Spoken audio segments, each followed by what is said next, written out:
ప్రభుత్వ టెర్రరిజంతో పెట్టుబడులు పరారైపోవడం. నాకు అమర్ రాజా ఇండస్ట్రీస్ ఒకప్పుడు దిశ ఏదైతే అమర్ రాజా పెట్టారో వాళ్ళంతా ఒకటి ఆలోచించారు. చిత్తూరు జిల్లా మేము మా జిల్లాలో ఇండస్ట్రీ పెట్టాలని ఇండస్ట్రీ అతను పెడితే అతన్ని ఎన్ని విధాల ఇబ్బందులు పెట్టాలని ఇబ్బందులు పెట్టి ఇప్పుడు పెట్టుబడులు వేరే రాష్ట్రానికి పోయే పరిస్థితి వచ్చింది. అంటే సొంత రాష్ట్రంలో పుట్టిన పారిశ్రామికవేత్త కూడా పెట్టుబడి పెట్టలేని పరిస్థితి, పెట్టినా కాపాడుకోలేని పరిస్థితి వచ్చిందంటే అది ఆనాటి దుస్థితి.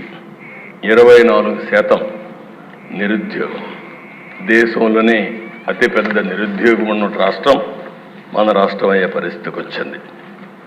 5 ఏళ్లలో దిశ విపరీతంగా క్రైమ్ రేటు పెరిగింది, దళితుల హత్యలు పెరిగిపోయినాయి, డోర్ డెలివరీ.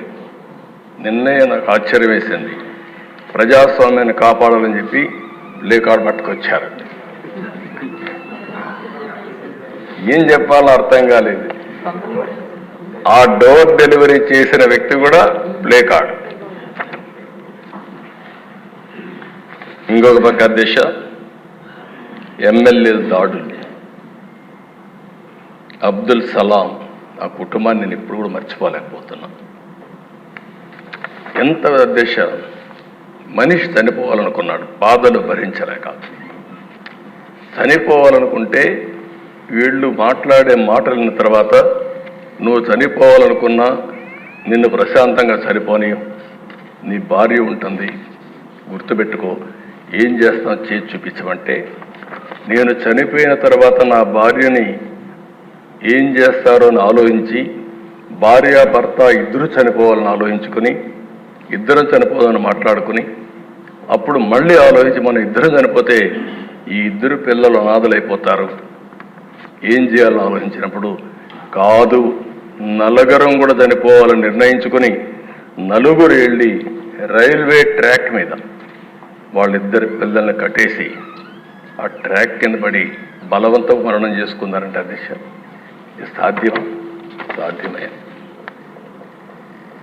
ఎంత నిస్సహాయ స్థితి. ఈ విషయం మనం గుర్తుపెట్టుకోవాల్సిన అవసరం అది జరిగితే పరామర్శించినటువంటి ఆనాటి ముఖ్యమంత్రి నిన్న అదే పార్టీకి ఒకప్పుడు చెందిన 2 వ్యక్తులు ఈరోజు ఒక అతను వ్యక్తిగత కారణాల వల్ల చంపితే దాన్ని రాజకీయం చేస్తూ ఢిల్లీకి పోయి ఈరోజు ఈ సభకు రాకుండా, సభకు వచ్చే ధైర్యం కూడా లేదులేండి. అంటే చేసిన పనులు ఏమైనా ఉంటే చెప్పడానికి వస్తారు కానీ అది చేసే పరిస్థితి వచ్చారు. అధ్యక్ష డ్రైవర్ సుబ్రహ్మణ్యం, డాక్టర్ సుధాకర్ ఇప్పటికి కూడా జ్ఞాపకం. అధ్యక్ష సుధాకర్ ఏమడిగాడు? ఒక మాస్క్. మీ హాస్పిటల్ అధ్యక్ష నర్సీపట్నంలో పనిచేశాడు, one of the best doctor. ఒకటే అడిగాడు, నేను ఎంతైనా పనిచేస్తా కానీ కరోనా భయంకరమైన వ్యాధి, ఒకవేళ వస్తే మాకు కూడా ప్రమాదం ఉంటుంది, మాస్క్ ఇవ్వండి, అప్పుడప్పుడు మార్చండి అని ఒక మాస్క్ అడిగిన నేరానికి అహంకారమైన ఈ ప్రభుత్వం వేటాడి పిచ్చివాణి చేసి నడి రోడ్లో చంపేసే పరిస్థితికి వచ్చారు. అది చూస్తే చాలా బాధేస్తున్న దిశ. ఒక ఓం ప్రతాప్ వీళ్ళు పెంచిన లిక్కర్ రేట్ల గురించి విమర్శించాడని నెపంతో వాణ్ణి ఏం చేశారు? ఇప్పుడు కూడా దిక్కుదిలిన పరిస్థితి, ఆత్మహత్య కింద క్రియేట్ చేసే పరిస్థితికి వచ్చారు. బాపట్ల దిశ ఆ జిల్లాలో 10వ తరగతి అనగానే సత్యప్రసాద్ ఉన్నాడు. 10వ తరగతి చదివే బాలుడిపై అమర్నాథ్ ఆయన చేసిన పని ఏంటి అధ్యక్ష? అక్కని అవమానిస్తున్నారు, ఎకిల్ చేస్తున్నారు. ఆ అమ్మాయి మానసికంగా చాలా బాధపడతా ఉంది అని ఇంటికి వచ్చి చెప్పిన నేరానికి దారిలో పోతా ఉంటే పెట్రోల్ పోసి తగలబెడితే పెట్రోల్ వేసి తగలబెట్టిన వాళ్ళకి రక్షణ ఇచ్చే పరిస్థితి వచ్చారు తప్ప ఆ కుటుంబాన్ని కాపాడే పరిస్థితి లేకుండా పోయింది. నేను చూశాను. మీరు వచ్చారు, గౌరవంగా గవర్నర్ని రిసీవ్ చేసుకుంటున్నాం. ప్రజాస్వామ్యంలో ప్రొటెస్ట్ చేయడం తప్పులేదు. నేను 5 ఏళ్ళు మాచర్లకు పోలేకపోయాను. ఆత్మకూరులో ఉన్న పళంగా కొన్ని కుటుంబాలను బయట పంపిస్తే వాళ్ళ ఊరికి పోయి పరామర్శించడానికి నాకు 5 సంవత్సరాలు సాధ్యం కాలేదు. వినుకొండలో హత్య జరిగిందంటే ఆనాటి ముఖ్యమంత్రి పోతే ఇక్కడ ఎవరు అబ్జెక్షన్ చెప్పాల. అది వాళ్లకు మనకు ఉండే వ్యత్యాసం. ప్రజాస్వామ్య పద్ధతిలో వాళ్ళు ఏం చేసినా నేను ఎక్కడ అబ్జెక్షన్ చేయను అధ్యక్ష. నిన్న అక్కడికి వస్తే గవర్నర్ వస్తూ ఉంటే అప్పుడే వచ్చి గవర్నర్ వచ్చే సమయంలో ఆయనకు అడ్డం పడాలని ప్రయత్నం చేస్తున్నారంటే అది ఏ విధంగా సంస్కారం అయితే నాకు అర్థం కాలేదు అధ్యక్ష. అదే మరి నేను ఒకటి హామీ ఇస్తున్నా, ఫేక్ రాజకీయాలను సహించాం, అబద్ధాలు చెప్పి రాజకీయం చేయాలంటే ఉపేక్షించాం. 31 మందిని చంపారన్నారు. 31 మంది పేర్లు ఇమ్మంటే పేర్లు ఇవ్వకుండా 31 మందిని చంపేశారు. ఎవరు వాడు? 36 మంది పేర్లు లేకుండా 36. ఏమంటారు?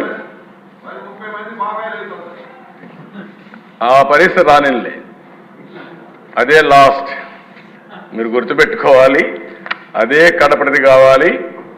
ఆ రోజు కూడా నేను చూశాను, నిద్రలేశాను సీఎంగా. సాక్షి స్క్రోలింగ్ వచ్చింది. ఆ స్క్రోలింగ్లో వివేకానంద రెడ్డి హార్ట్ అటాక్ గుండెపోటుతో చనిపోయాడు, అయ్యో పాపం అని నేను కూడా బాధపడ్డా. అంటే ఒక ముఖ్యమంత్రిని కూడా మభ్య పెట్టగలిగారు. ఈరోజు రాష్ట్ర ప్రజానీకం గుర్తుపెట్టుకోవాల్సిన అవసరం ఉంది. అక్కడి నుంచి మార్నింగ్ రాలేదు, ఫ్లైట్స్ ఉన్న ఎలక్షన్ల ముందు హెలికాప్టర్ రాకుండా ఫ్లైట్లో రాకుండా బై రోడ్డు వచ్చారు. ఆ డ్రామాలన్నీ నేను చెప్పదలుచుకోలేదు. అంటే సాయంత్రం వచ్చారు, మాట మార్చేశారు. నెక్స్ట్ డే నారాసుర రక్త చరిత్ర, నా చేతిలో కత్తి. అంటే అధ్యక్ష అలాంటివన్నీ చేసి నాటకాలు ఆడే పరిస్థితికి వచ్చారు. ఏదేమైనా ఇలాంటి సమస్యలన్నిటికీ ఒకటే మార్గం, ప్రజా చైతన్యం, ప్రజల్ని అప్రమత్తం చేయడం తప్ప వేరే మార్గం లేదు. తప్పకుండా నేను ఒకటే చెప్తున్నా, ఫేక్ రాజకీయాలు సహించాం. ఎవరి బెదిరింపులకు భయపడే పరిస్థితిలో ఈ ప్రభుత్వం లేదని మరొకసారి హెచ్చరిస్తున్నా, గట్టిగా చెప్తున్నా. లా అండ్ ఆర్డర్ పరిరక్షిస్తాం. లా అండ్ ఆర్డర్ని ఎవరు వైలేట్ చేసినా, ఎవరు వాళ్ళ చేతుల్లో తీసుకోవాలన్నా వాళ్ళందరినీ నిర్మోహమాటంగా హ్యాండిల్ చేస్తాం. మత ఘర్షణల్ని, ఫ్యాక్షన్ రాజకీయాల్ని, రౌడీల్ని, తీవ్రవాద సమస్యని పరిష్కారం చేసే చరిత్ర ఇక్కడే మాది. నేరాలు చేయాలనుకుంటే రాష్ట్రం నుంచి బయట పారిపోయే పరిస్థితి వస్తుంది తప్ప ఇక్కడుండి నేరాలు చేసి రాజకీయ ముసుగులో మీ ఇష్ట ప్రకారం ఆడాలంటే మాత్రం జరగనీయకుండా చేస్తామని చెప్పి నేను హెచ్చరిస్తున్నా. మేము నేరాలు చేయం, ఘోరాలు చేయం, కానీ మీరు చేస్తే మాత్రం సహించేది లేదని మరొకసారి హెచ్చరిస్తున్నాను అధ్యక్ష. ఒక పక్కన లా అండ్ ఆర్డర్ కాపాడాలి, అది మన బాధ్యత. ఇంకొక పక్కన మళ్ళీ రాష్ట్రంలో ఆంధ్రప్రదేశ్ బ్రాండ్ని ప్రమోట్ చేసుకోవాలి. ఇప్పుడే జూన్ 4వ తారీఖు వచ్చిన ఎన్నికల ఫలితాలు ఒక కొత్త చరిత్రను సృష్టించాయి. ప్రజా చైతన్యానికి నిదర్శనంగా నిలిచాయి. మీరు చూస్తే దేశ 93% స్ట్రైక్ రేట్, 57% ఈ కూటమికి ఓట్లు పడ్డాయి. ఇది నా రాజకీయ జీవితంలో ఏ పార్టీ కూడా, నందమూరి తారక రామారావు గారు పార్టీ పెట్టినప్పుడు కానీ 94లో కూడా రాలేదంటే అది ప్రజలు మన మీద పెట్టుకున్న నమ్మకం అనే విషయం మనందరం గుర్తుంచుకోవాల్సిన అవసరం ఉంది. అధ్యక్ష, ఒక్కొక్క పార్లమెంట్ 70,000, 80,000, 90,000 మెజారిటీ వస్తాయి. అలాంటిది 95,000 మెజారిటీ ఒక అసెంబ్లీలో వచ్చిందంటే నేను మనస్ఫూర్తిగా అభినందిస్తున్న గాజువాకలో 95,000 మెజారిటీ. అంటే దీన్ని చూసినప్పుడు చాలా ఆనందం, ఆశ్చర్యం వేస్తుంది. దీని వెనకాల కూడా దిశ చాలా శ్రమ ఉంది. ఒక్క విషయం మనం గుర్తుపెట్టుకోవాల్సిన అవసరం ఉంది. మిత్రులు పవన్ కళ్యాణ్ గారు ఇప్పుడే మాట్లాడారు. ఒక్కసారి రాష్ట్ర ప్రజానికం కానీ ఎలాంటి నమ్మకం కల్పించామంటే చాలా సఫర్ అయ్యాం. 2014లో కూడా కొత్త రాష్ట్రం, ఈ రాష్ట్రం అభివృద్ధి కావాలని ముందుకొచ్చి పోటీ చేయకుండా సపోర్ట్ చేసిన వ్యక్తి పవన్ కళ్యాణ్ గారు. సామాజిక బాధ్యత కోసం ఆలోచించారు, ముందుకొచ్చారు.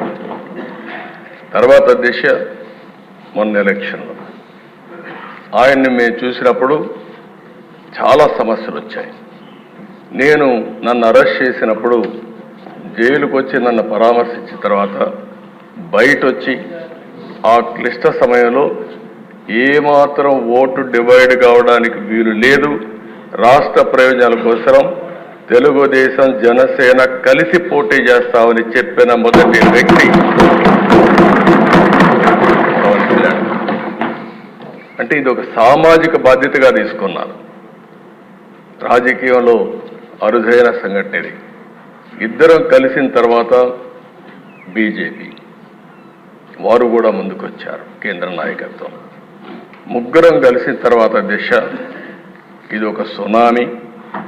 ఎవ్వరూ ఊహించిన సునామీ రాష్ట్రంలో వచ్చిందంటే ఎన్నికల్లో కూడా మనం తీసుకున్న నిర్ణయాలు కారణం. ఆ నిర్ణయాన్ని మళ్ళీ మనందరం కలిసి వారు ఒక మాట చెప్పారు, మనస్ఫూర్తిగా అభినందిస్తున్నా. ఈ రాష్ట్రాన్ని మళ్ళీ ఘాటిలో పెట్టి అన్ని విధాల అభివృద్ధి చేసే వరకు ఏమాత్రం ఆలోచించకుండా సమైక్యంగా ముందుకు పోవడానికి ఆలోచిస్తామని ఈ సభ ద్వారా రాష్ట్ర ప్రజానికానికి కూడా మేము ఒక హామీ ఇస్తున్నాం, చేస్తామని చెప్పి కూడా మీకు కూడా తెలియజేస్తాను దిశ.